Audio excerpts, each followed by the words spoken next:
Bapak Bay Mahmudin. Saya memberikan ucapan spesial pada pagi hari ini karena dia sebagai PJ betul-betul memposisikan sebagai PJ. Mengatur ritme birokrasi, menata keuangan, kemudian mengantarkan pemimpin baru dengan penuh sukacita dan penuh rasa bahagia. Dan ini pelajaran penting. Di saat orang hari ini krisis terhadap kejujuran, maka saya berani berkata, Pak Bay adalah sosok pejabat yang sangat jujur. Bukan hanya jujur keuangan, dia juga jujur pada istrinya.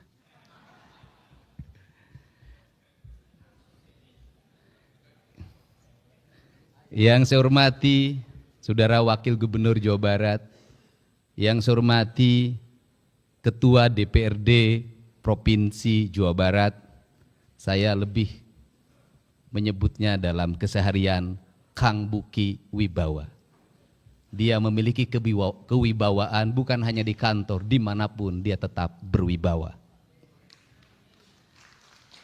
Para wakil ketua, ada Kang Iwan Suryawan, ada Kang Emki Iswara, ada Mas Ono Surono karena emas, beda dan termasuk orang yang sangat kaya karena mungkin lebih dari 80 kg kekayaan emas murninya. Karena kita harus menghormati wilayah karena wilayahnya Indramayu. Indramayu itu kebudayaan Cirebonan, Jawa dan Sunda. Kemudian ada Kang Acep Jamaludin, kalau ini murni orang Sunda kelihatan. Yang saya hormati Bapak Pangdam 3 Siliwangi, asli orang Sunda. Yang saya hormati Bapak Kapolda Jabar, asli juga orang Tasik. Kemudian yang mewakili Kepala Kejaksaan Tinggi Jawa Barat, kemudian Ketua Pengadilan Tinggi Jawa Barat, kemudian juga yang mewakili Kapolda Metro Jaya. Saya ucapkan terima kasih karena wilayah kita termasuk di dalamnya ada Kota Bekasi, Kabupaten Bekasi, dan Kota Depok, itu adalah wilayahnya Polda Metro Jaya. Yang saya hormati Sekretaris Daerah dan seluruh perangkat pemerintah daerah Provinsi Jawa Barat, yang saya banggakan kawan-kawan saya, para ketua komisi, wakil ketua komisi, para anggota komisi, para ketua banggar, wakil ketua banggar, para ketua badan musyawarah, wakil ketua badan musyawarah, mudah-mudahan istilahnya belum berubah karena saya pernah menjadi anggota DPRD Kabupaten Purwakarta, ketua komisi E, pernah menjadi wakil ketua komisi 4 DPR RI, bareng dengan Pak Ono Surono, dan dulu direncanakan mau satu pasangan. Ternyata nasib yang mengatakan berbeda. Tetapi saya tahu Pak Ono masih sangat mencintai saya hari ini. Bisa terbukti dari postingan-postingan di media sosialnya. Saya bicara ijazah, Pak Ono bicara ijazah. Yang mungkin tidak akan pernah diikuti adalah saya cari istri, tidak mungkin Pak Ono cari istri. Para tamu undangan, hadirin yang berbahagia, hari ini juga yang berbahagia bukan hanya Gubernur Jawa Barat, tetapi juga para bupati dan wali kota. Mudah-mudahan hadir di sini. Saya mulai dari ujung selatan, Wali Kota Banjar kalau ada berdiri. Kemudian Bupati Pangandaran kalau ada berdiri, ada. Kemudian Bupati Ciamis, Wali Kota Tasik,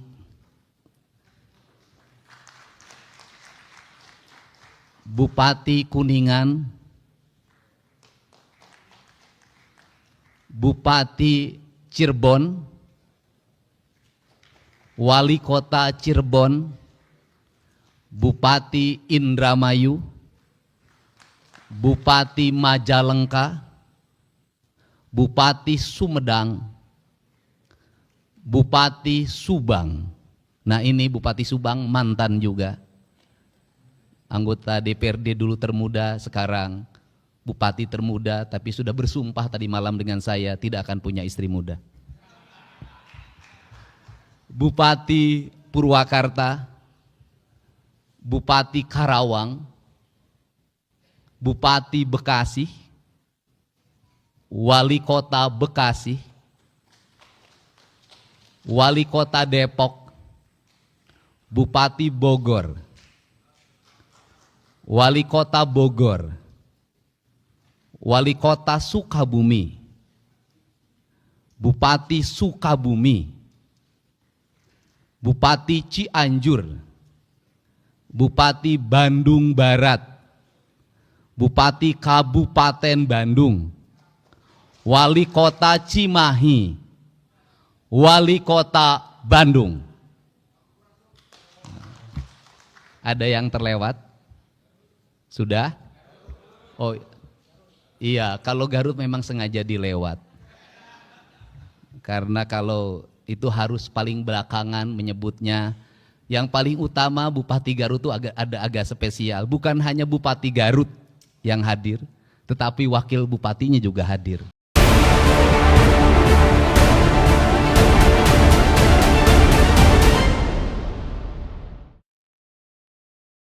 Assalamualaikum warahmatullahi wabarakatuh. Sampurasun. Yang saya hormati, saya muliakan dan saya banggakan, bahkan saya katakan sebagai tauladan birokrat Sunda, Gubernur Jawa Barat yang ke-17, Bapak Bay Mahmudin. Saya memberikan ucapan spesial pada pagi hari ini karena dia sebagai PJ betul-betul memposisikan sebagai PJ. Mengatur ritme birokrasi, menata keuangan, kemudian mengantarkan pemimpin baru dengan penuh sukacita dan penuh rasa bahagia. Dan ini pelajaran penting. Di saat orang hari ini krisis terhadap kejujuran, maka saya berani berkata, Pak Bay adalah sosok pejabat yang sangat jujur. Bukan hanya jujur keuangan, dia juga jujur pada istrinya.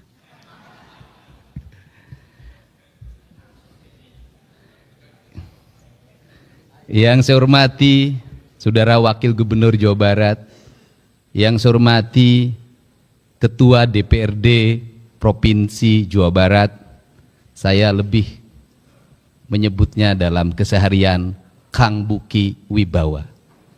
Dia memiliki kewibawaan bukan hanya di kantor, dimanapun dia tetap berwibawa. Para wakil ketua, ada Kang Iwan Suryawan, ada Kang M.Ki Iswara, ada Mas Ono Surono karena emas, beda dan termasuk orang yang sangat kaya karena mungkin lebih dari 80 kg kekayaan emas murninya. Karena kita harus menghormati wilayah karena wilayah Indramayu. Indramayu itu kebudayaannya, kebudayaan Cirebonan, Jawa dan Sunda. Kemudian ada Kang Acep Jamaludin, kalau ini murni orang Sunda kelihatan. Yang saya hormati Bapak Pangdam 3 Siliwangi, asli orang Sunda.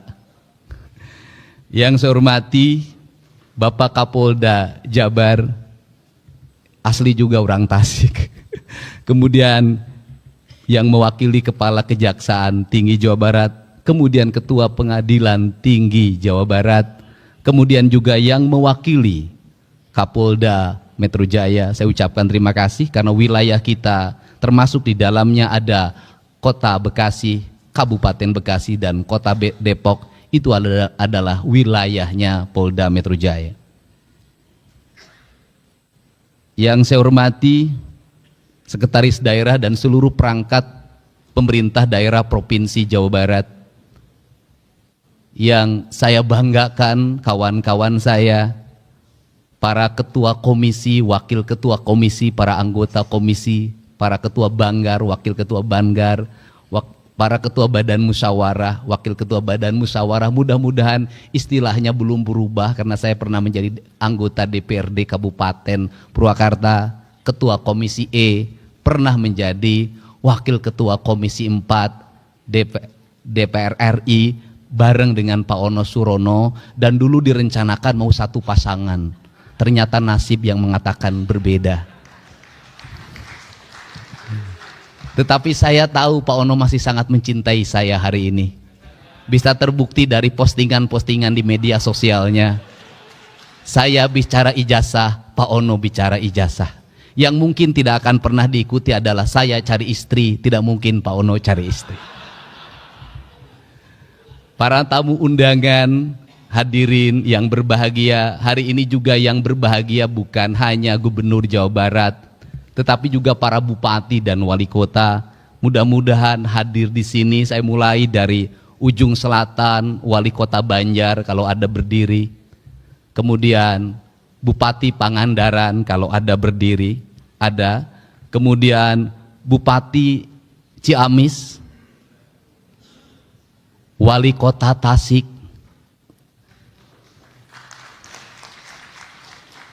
Bupati Kuningan, Bupati Cirebon, Wali Kota Cirebon, Bupati Indramayu, Bupati Majalengka, Bupati Sumedang, Bupati Subang. Nah, ini Bupati Subang mantan juga, anggota DPRD dulu termuda, sekarang bupati termuda, tapi sudah bersumpah tadi malam dengan saya tidak akan punya istri muda. Bupati Purwakarta, Bupati Karawang, Bupati Bekasi, Wali Kota Bekasi, Wali Kota Depok, Bupati Bogor, Wali Kota Bogor, Wali Kota Sukabumi, Bupati Sukabumi, Bupati Cianjur, Bupati Bandung Barat, Bupati Kabupaten Bandung, Wali Kota Cimahi, Wali Kota Bandung. Ada yang terlewat? Sudah? Oh iya, kalau Garut memang sengaja dilewat. Karena kalau itu harus paling belakangan menyebutnya. Yang paling utama Bupati Garut itu agak spesial. Bukan hanya Bupati Garut yang hadir, tetapi wakil bupatinya juga hadir. Saya kurang mengerti kenapa wakil bupatinya juga hadir. Tepuk tangan. Yang jelas tadi pagi saya sudah menegur anggota DPRD Provinsi Jawa Barat, Dapil Purwakarta dan Subang dari Partai Gerindra, karena lebih banyak kunjungan ke Garut dibanding kunjungan ke Purwakarta dan Karawang.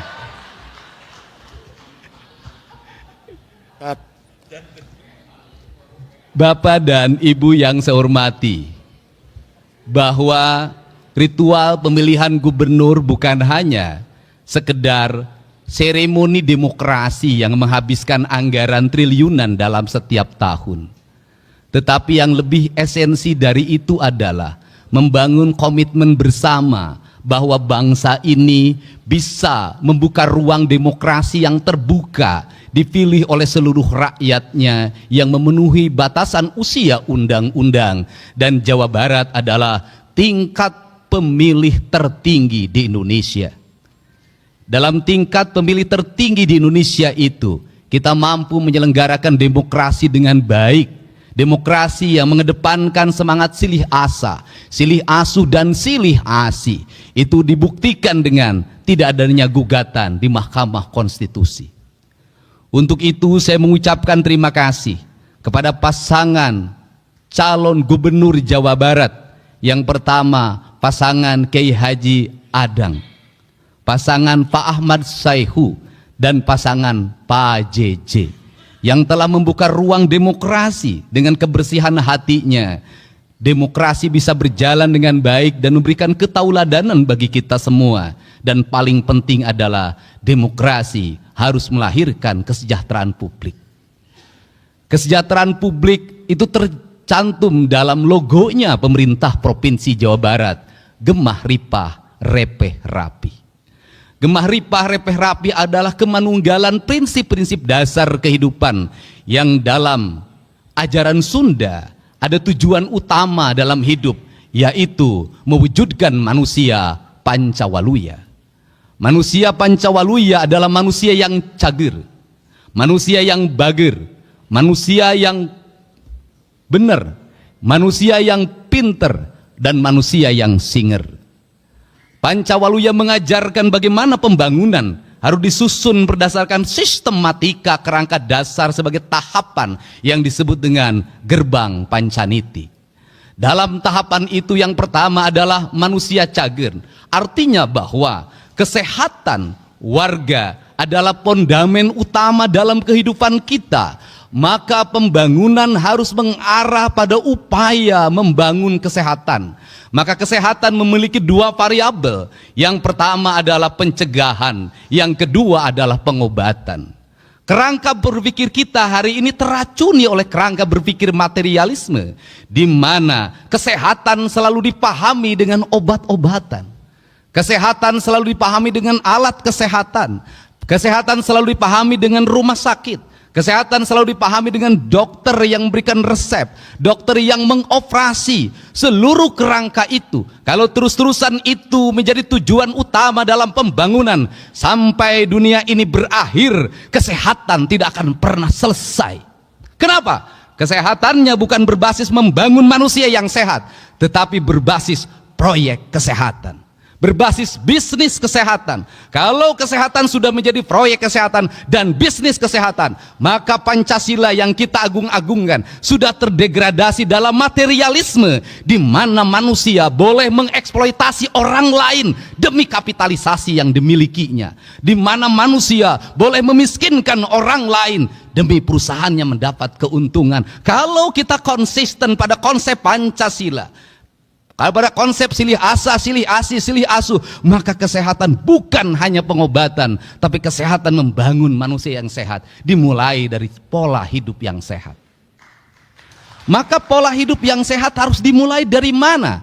Negara harus berkomitmen untuk menciptakan iklim yang sehat, membangun tata ruang yang baik, menjaga mata air, menjaga aliran air, menjaga sanitasi lingkungan, menjaga udaranya, menjaga seluruh alam semestanya dengan konsep papat kalima pancer, dengan konsep tritangtu di buana yang sering saya sampaikan dalam debat-debat terbuka. Karena itulah yang diajarkan oleh leluhur kita, sehingga ketika saya mengatakan bahwa pembangunan di Jawa Barat itu harus kembali pada pembangunan yang berdasarkan asas-asas ajaran leluhur, sesungguhnya bukan klinik, sesungguhnya bukan mistik, tetapi sesungguhnya sebuah pengetahuan metafisika, sebuah pengetahuan tentang alam raya, tentang manusia membangun hubungan dengan alam dan seluruh semestanya, yang disebut dengan kemanunggalan. Itulah konsep asasi tentang jati diri bangsa yang sebenarnya.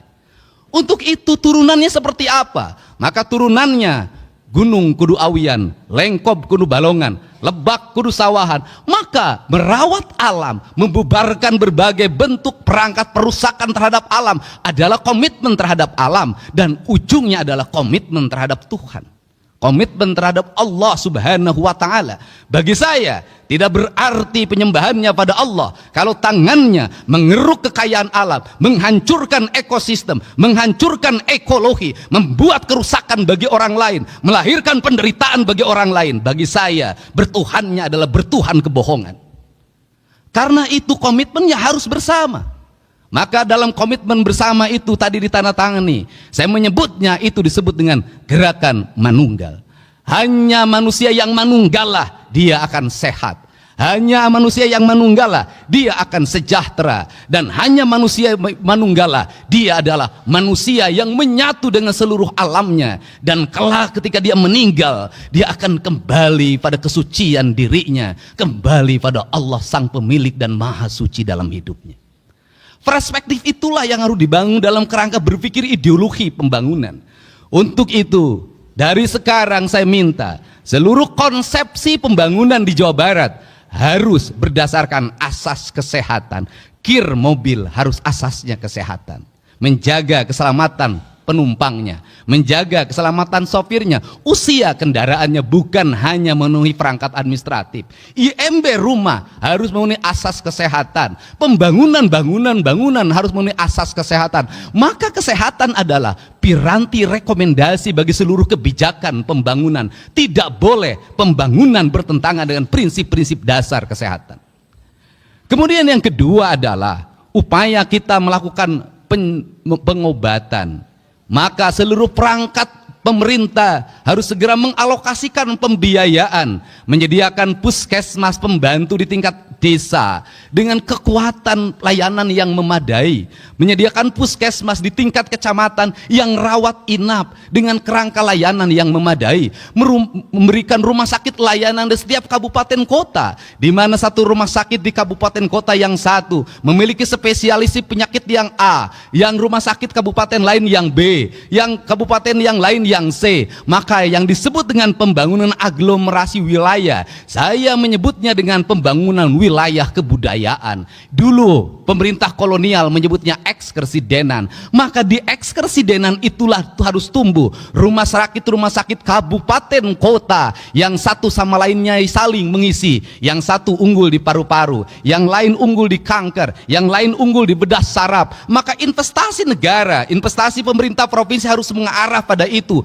Apa yang menjadi kebutuhan publik? Maka awal yang harus dilakukan adalah membuat audit kesehatan bagi seluruh warga Jabar, sehingga kita tidak salah dalam merencanakan alat kesehatan, tidak salah dalam membeli obat. Untuk apa? Agar sesuai dengan culture-nya. Apa yang terjadi di Jawa Barat hari ini, ketika orang Garut dipatok ular, maka serumnya tidak ada di puskesmas. Untuk itu harus diidentifikasi secara ekologi. Di desa ini ular apa? Kalau mematuk petani, mematuk nelayan, mematuk buruh tani, maka kita harus sudah siap. Maka di desanya sudah ada serum bisa anti ular. Kerangka ini harus dibangun dalam capaian berpikir yang universal, tetapi tindakan-tindakannya harus bersifat lokal. Kemudian yang berikutnya adalah membuat gerakan. Ketika hari ini dicanangkan gerakan makan bergizi gratis, sesungguhnya itu adalah harapan. Harapannya apa? Harapannya anak-anak kita mendapat asupan gizi yang memadai. Hari ini anak-anak Jawa Barat mengalami problem di makanan. Kenapa? Ibunya sudah tidak memasak di rumahnya. Maka anak-anak jajan di pinggir jalan, maka anak-anak jajan dimanapun. Apa yang terjadi pada hari ini? Anak-anak meminum gula dengan kadar gula yang berlebihan yang dia dapatkan di warung-warung. Anak-anak memakan minyak-minyaknya, kadarnya sudah berhari-hari tidak diganti. Apa yang terjadi? Tingkat kesehatan derajat anak-anak menurun. Ketika tingkat derajat kesehatan anak-anak menurun, maka rumah sakit penuh dengan anak-anak, puskesmas penuh dengan anak-anak, maka kos pemerintah dihabiskan untuk biaya berobat. Padahal biaya berobat jauh lebih mahal dibanding dengan kita mencegah dari pengobatan. Yang kedua adalah kerangka cager kelangka bager. Maka orang cager maka dia akan bager. Bager itu apa? Bager itu dalam kata orang Sunda, yaitu orang yang memiliki kebersihan hati awalnya. Cilik putih celak herang, caang bulan 14, jalan gede sasapuan, tegenek temalek mek balumbang timur narawangan. Maka sifatnya dedehan welasan asihan, nulung kanu butuh nalang kanu susah, nganter kanu sieun nyaangan kanu poeken. Maka kerangka kerja itu harus dibangun dalam sistem pendidikan yang membangun karakter pribadi anak-anak. Anak-anak kita pinter main IT-nya, anak-anak kita pinter berucapnya, tapi hari ini lemah kesabarannya, lemah fisiknya, dan dalam jangka panjang kalau ini dibiarkan maka akan menjadi ancaman masa depan. Saya katakan tadi malam sudah layak para bupati wali kota hari ini mengevaluasi anak-anak TK, SD dan SMP menggunakan perangkat HP dalam kehidupan keseharian. Kalau ingin punya generasi hebat, belajar dengan membaca HP, ternyata di negara-negara maju kini sudah ditinggalkan. Kenapa? Tidak meninggalkan jejak di dalam pikirannya. Membaca buku jauh meninggalkan jejak dibanding membaca perangkat digital. Tetapi di perangkat digital jejaknya tidak akan pernah hilang. Kemudian benar, maka orang benar itu apa? Orang yang ucap dan tingkahnya sama. Kalau sudah seperti itu, maka tingkatan yang keempat, pinter. Orang pinter boleh, tetapi kalau dia sudah cager, sudah bager, dan sudah benar. Kenapa? Kalau pinter lebih dulu, dia tidak cager. Profesor tak akan berarti kalau dia kena stroke. Dia pinter, tapi dia tidak benar, rusak pegang anggaran. Tidak pernah mengarah pada kepentingan publik, habis belanjanya oleh kepentingan yang non publik. Maka pinter menjadi kekuatan utama. Yang terakhir, orang pinter tak ada arti kalau tidak singer. Dia tidak satset, dia tidak pok-pek prak, dia tidak bisa mengaplikasikan seluruh perangkatnya dalam kehidupannya. Untuk itu saya mencoba membagi dua kerangka kerja pembangunan di Jawa Barat. Kerangka kerja yang pertama di tahun 2025 dan tahun 2026 serta sisa setengah dari 2027. Saya menyebutnya tahun belanja modal. Tahun belanja modal itu apa? Modalnya dalam bentuk infrastruktur. Maka saya menargetkan jalan provinsi Jawa Barat harus selesai dalam waktu tahun 2025, sisanya 10% 2026. Ruang kelas baru sebanyak 3.333 ruang kelas harus selesai pada tahun ini. Sekolah-sekolah yang hari ini tanah-tanahnya masih milik orang lain, bangunannya milik orang lain, harus selesai pada tahun ini. Puskesmas yang diarahkan pada rawat inap harus selesai pada tahun ini. Jaringan listrik warga, di mana masih ada masyarakat Jawa Barat lebih dari 150.000 orang yang belum punya listrik, harus selesai pada tahun ini. Rumah rakyat miskin setengahnya harus selesai pada tahun ini. Tetapi angkanya tidak boleh 22,5, minimal 40 juta sampai 50 juta kalau ingin merubah nasib orang. Dan tidak lagi kita terkendala oleh sertifikat. Kenapa? Orang miskin tidak akan pernah punya sertifikat. Tidak boleh lagi terkendala dengan kepemilikan tanah. Orang miskin tidak punya tanah. Maka tugas negara adalah menyelesaikan seluruh program administrasi tersebut. Jangan administrasi membuat mereka kehilangan harapan dan deritanya tidak akan pernah berakhir. Kemudian pembangunan irigasi harus selesai pada tahun depan. Dan tahun ini harus angkanya bisa mencapai 500 sampai 600 miliar. Kemudian pembangunan kepentingan yang lain, pasar. Kemudian pembangunan yang lain yang menjadi kebutuhan publik. Maka kita harus mencoba menginvestasikan. Kalau ingin investasi, maka pembangunannya harus berkualitas. Lebih baik membangun jalan yang berumur 20 tahun daripada membangun jalan yang berumur 2 tahun. Kenapa? Karena nanti balik ke urut. Kembali lagi, kita tidak akan pernah selesai. Untuk itu tidak bisa provinsi saja, harus terintegrasi dengan kabupaten, harus terintegrasi dengan kota, harus terintegrasi dengan desa. Maka kabupaten, desa, dan kota harus memiliki kekuatan yang sama. Problematika rakyat kita selesaikan bersama. Anggaran desa harus terarah pada infrastruktur, anggaran kabupaten kota harus terarah pada infrastruktur, anggaran provinsi harus terarah pada infrastruktur. Maka seluruhnya menjadi gerakan bersama, gerakan manunggal Jawa Barat. Karena ini juga akan bisa menyelesaikan, termasuk menyelesaikan problem sampah. Orang Bandung bingung harus kemana membuang sampah. Setiap kabupaten hari ini mengalami kebingungan, jumlah sampah terus bertambah. Tetapi orang tidak mau dijadikan tempat pembuangan sampah. Maka solusinya bisa solusi pemilahan, bisa solusi PLTS, bisa solusi yang lainnya. Seluruh solusi itu tidak boleh hanya menjadi DED, tidak boleh hanya menjadi kajian, tetapi harus segera menjadi eksekusi kenyataan-kenyataan yang lebih nyata. Maka saya mentargetkan ke depan di setiap kantor gubernur wilayah harus ada minimal 1 pembangkit listrik tenaga sampah. Ini jangka 2 sampai 3 tahun. Maka kita harus melanjut pada kedua negara, nggak boleh kalah sama Tiongkok. Kenapa Tiongkok berhasil? BUMN-nya berhasil membangun infrastruktur, negaranya menggerakkan investasi, membiayai. Apa yang terjadi? Mereka surplus keuangan. Karena surplus keuangan maka dia mencari negara di mana dia harus berinvestasi agar uangnya berputar lagi. Provinsi Jawa Barat tidak boleh terus-terusan dalam setiap tahun membuang uang seolah-olah uang itu tiap tahun ada dan tugasnya menyerap. Menyerap bukan hanya angka yang diserap, bukan itu output, outcome, benefit yang harus dirasakan oleh publik.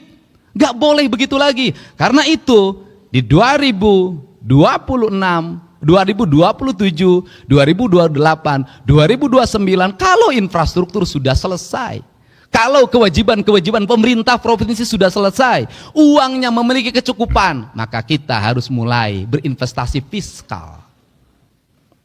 Investasinya tidak boleh lagi dalam BUMD yang kemudian BUMD itu menahan dividennya dan dikatakan rugi terus dalam setiap tahun. Saya tidak mau menjadikan badan usaha milik daerah menjadi tempat menyimpannya tim sukses. Tidak akan ada di pemerintahan saya. Kenapa? Kalau negeri ini dibagi pada tim sukses, maka negeri ini tidak akan pernah berakhir. Tahun ini, tahun depan lagi ini, kapan kita ini? Dan negeri menjadi negeri balas dendam.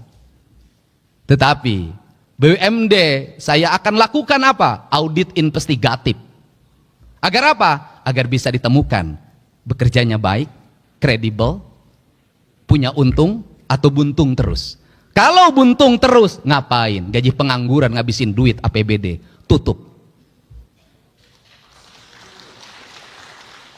Kita arahkan apa? Investasi pada BPR yang sehat di kabupaten kota dan kecamatan yang sehat. Agar apa? Agar uang provinsi bisa diserap oleh masyarakat yang jujur. Kita tingkatkan lagi investasi di Bank Jabar walaupun sudah terbuka. Dan Bank Jabar harus mengalami efisiensi. Efisiensi apa? Struktur jabatannya jangan terlalu banyak. Jumlahnya sedikitkan. Untuk apa? Karena Bank Jabar itu nggak usah pakai struktur banyak juga sudah untung. Pelanggannya ASN, anggota DPRD, bupati dan wali kota, termasuk mungkin saya nanti. Nah, kenapa? Kalau seperti itu, maka kalau jumlahnya sedikit, untuk apa? Agar dia dividennya tinggi. Kalau dividennya tinggi, belanjakan untuk kepentingan publik lagi. Kalau kemudian punya CSR, jangan disembunyikan, umumin berapa CSR-nya. Dan saya merencanakan CSR pada tahun 2025 untuk pembangunan sekolah.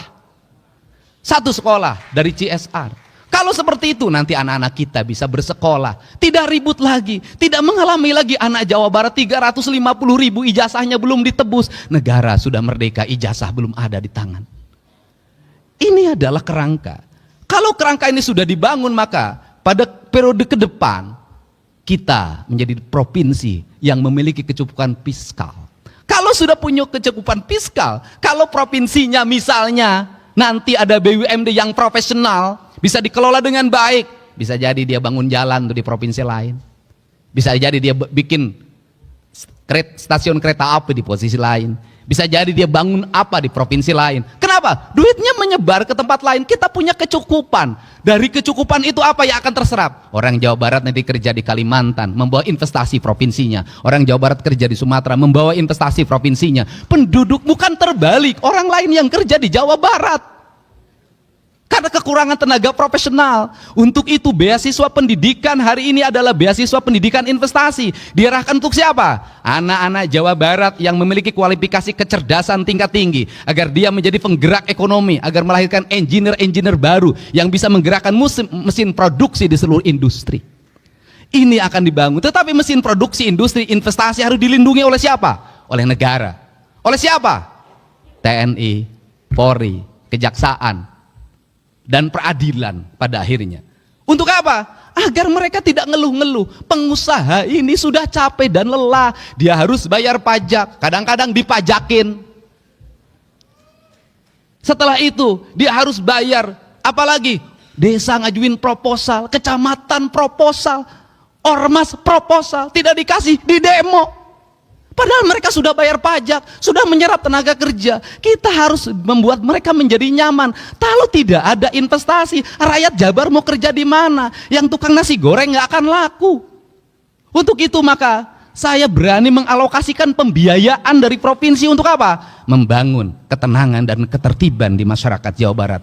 Harga ketenangan ketertiban itu mahal. Betapa kita tidak bersedih tukang jagung dari kota Tasik digebuk jam 3 subuh pakai gear yang patah tangannya. Dari patah dia 2 yang dia alami. 1 tidak punya untuk berobat ke rumah sakit karena BPJS-nya tidak bisa memberikan pelindungan bagi korban kekerasan atau korban pidana. Yang kedua, kehilangan mata pencaharian selama 6 bulan ke depan karena tangannya patah. Rakyat negara harus hadir, tidak boleh lagi terjadi seperti ini. Dan saya, pemerintah Provinsi Jawa Barat, bersedia mengeluarkan uang berapapun demi ketenangan rakyat Jawa Barat. Ini yang dibuat. Kerangka dasar inilah yang harus dibuat ke depan. Kalau sudah seperti itu, kemah ripah repeh rapi, rakyatnya merasa nyaman, sakit, negara hadir mengobati. Di jalan dia dilindungi, kemudian anaknya sekolahnya dijamin oleh negara, pekerjaannya tersedia, maka dia akan hidup di alam Jabar yang disebutnya alam surga. Maka klaim kita sebagai provinsi religius bukan hanya religius ritualitas, tetapi secara substantif religius membangun ketenangan, kenyamanan bagi seluruh warganya. Inilah kerangka pikir kita tentang pembangunan. Dan seluruh kerangka pikir itu, maka kita masuk dalam wilayah politik administratif.